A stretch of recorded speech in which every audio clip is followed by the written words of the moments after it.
un article des économistes de l'OCDE dans la lettre des Entretiens européens. Est-ce que vous avez eu une ou deux questions? Oui, alors Yves et Guy. Yeah.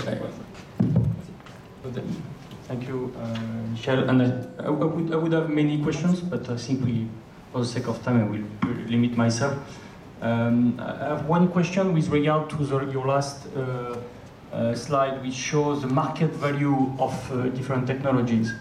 So it would be interesting to have a comparison. I don't know how much it would be possible to do so with the expected decrease of the LCOEs of those technologies. Because the question is, are we catching up, or actually, or the decrease of cost and the decrease of value, how they compare themselves together would be interesting. On va prendre les deux questions d'un coup, tu réponds d'un bloc en 1 minute horloge, ce sera possible ça? Guy Buchenage.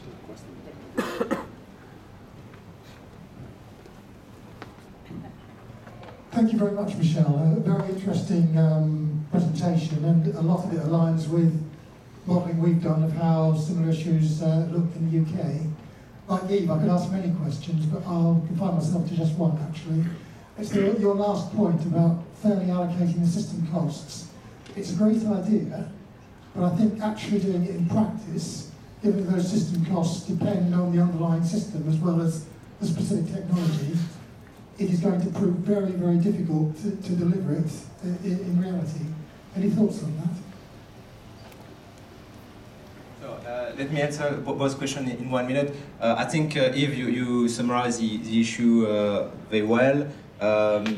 When I look at cost trends for renewables, we're not going to carry at the same rate of cost reduction, otherwise we're going to have negative cost at some point. So there is a point when this cost will plateau, but whereas these declining market values will continue.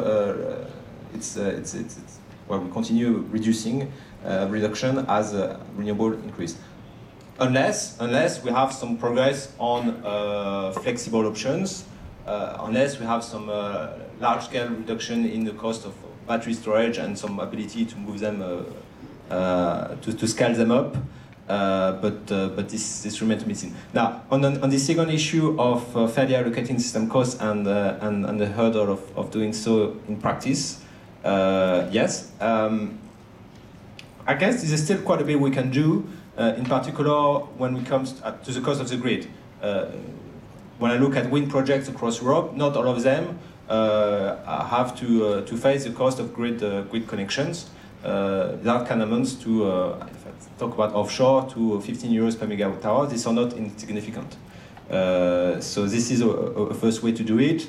And the other way to do it is indeed to force them to move towards more revenues to be derived from wholesale market, and then by themselves the cost will be partly integrated and taken into account through the declining market value. Ce qui n'est pas obligatoirement la tendance pour les marchés de gros actuellement.